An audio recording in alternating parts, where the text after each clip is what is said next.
ஆனா இன்னைக்கு பாருங்க, மேடையில நம்ம அண்ணன் டிடிவி அவர்கள், அண்ணன் ஓபிஎஸ் அவர்கள்லாம் நம்மோடு இணைஞ்சு பயணிக்கிறாங்க. ஒரு வலிமையான ஒரு தேசிய ஜனநாயக கூட்டணி உருவாவதற்கு காரணமாக ஐயா ஓபிஎஸ் அவர்கள், அண்ணன் டிடிவி அவர்கள், எல்லா தலைவர்கள் இருக்கிறாங்க. இதுல நீங்க குறிப்பிட்ட 2 பேரை கேட்டனால தலைவர்கள் பேரை சொல்றாங்க. அதனால வருகின்ற காலத்துல திராவிட முன்னேற்ற கழகத்தை வீழ்த்த வேண்டும். அது கண்டிப்பா வீழ்த்தப்படும். அதற்கு தமிழக மக்கள் என்ன நினைக்கிறாங்க? ஒரு அணியாக திரண்டுவாங்க. ஒரு அணியாக நாங்கள் திரண்டு நிற்கின்றோம். நாங்கள் யாருக்கும் எதிரி இல்லை.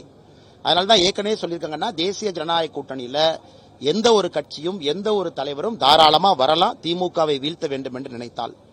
இந்த தேர்தல் களம் எப்படி இருக்கும்னு நினைக்கிறீங்க? ஆனா ஏற்கனவே சொன்னது போலீங்கன்னா, தமிழக அரசியல் வரலாற்றில் ஒரு மிக வித்தியாசமான தேர்தல் களம். வலிமையான கட்சிகள் 4-5 கூட்டணிகளாக இன்னைக்கு உருவாயிருக்கு.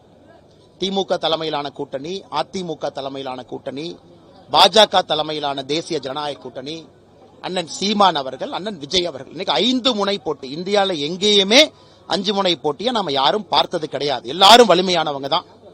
அண்ணன் சீமான் அவர்களும் அவருடைய வாக்கு வந்தியை தொடர்ந்து காட்டிட்டு இருக்காங்க.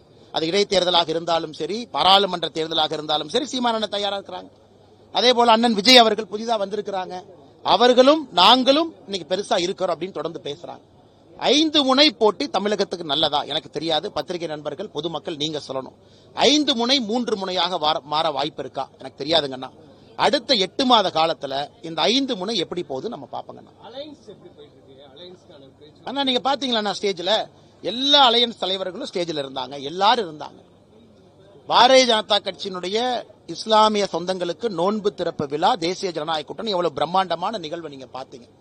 நம்மை பொறுத்தவரை பரஸ்பரம் விட்டு கொடுத்து அனுசரிச்சுதான் எல்லாரும் பயணம் செய்து கொண்டிருக்கின்றோம். அது கூட்டணியினுடைய மிக முக்கியம். சின்ன கட்சி பெரிய கட்சி என்று எப்பொழுதும் நாங்கள் பார்த்தது கிடையாது. எல்லோரையும் சமமா தான் நடத்துறோம். வருகின்ற காலத்தில் தேசிய ஜனநாயக கூட்டணி இன்னும் பெரிதாகும், விரிவாகும்.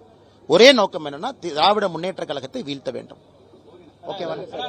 6 மாசம் இருக்கு.